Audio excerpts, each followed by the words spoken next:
Hello, and thanks for joining us on the Tuesday Online Exclusive. I'm Michael Ash. And I'm Jonathan Sarver. As yearbook photos of Virginia Governor Ralph Northam in blackface surface, some photos of Elon yearbooks are raising eyebrows too. Despite requests from Republicans and Democrats, Northam is refusing to step down as governor. Here on campus, President Connie Book requested university archivists to look at old yearbooks, and they found students dressed in blackface and Ku Klux Klan outfits. Here's a picture from a play in the 1940s featuring an actor in blackface. And this photo is from 1920, is from a party where students dressed in blackface and as Native Americans. The caption says, quote, "Miss Atkinson's success in the field of darky impersonation of vocal talent is assured," end quote. Charles Irons is a history professor at Elon and a member of the task force on anti-black racism. He says knowing Elon's history can affect the kind of community we are.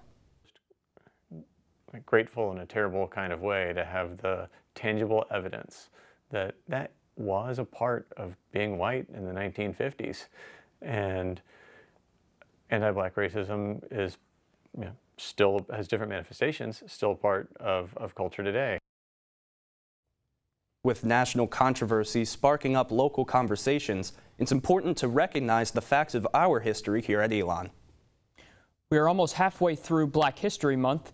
Our Amanda Gibson spoke to minority leaders in Student Government Association to understand how their identity has shaped their experience. It is a pretty sobering and humbling fact to be able to lead a group of people who come from very different backgrounds. As a man of color, Student Body President Kenneth Brown Jr.'s leadership is unique. His diversity is something he thinks about a lot, especially as he leads a predominantly white campus.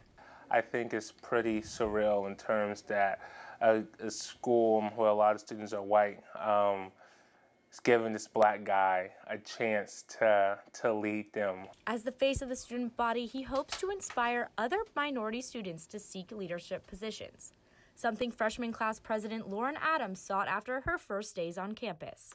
When I sit in SGA, it really does become apparent, that even though I'm black and I've been elected as first year class president, I am not similar to most of this class, But at times in the meetings, the differences between communities can be glaringly obvious. At one meeting that Adams described as heated, she said the way a person voted spoke to their background. Those who were voting a certain way were minority students and had a totally different experience on this campus than just, upper middle class white students who kind of come from similar backgrounds.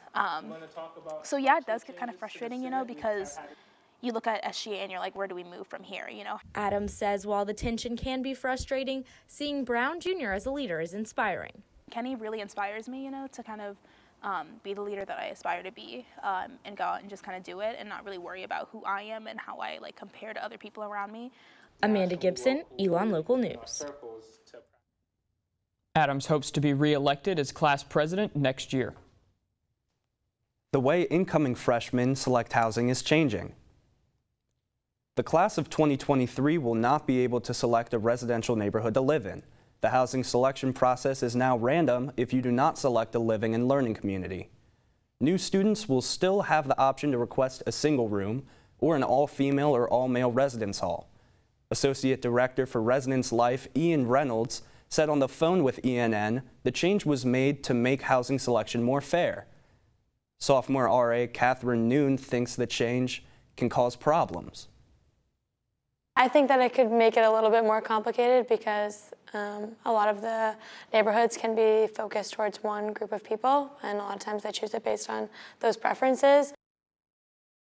Elon News Network will continue to follow this story. That's all the news we have for you on today's Online Exclusive.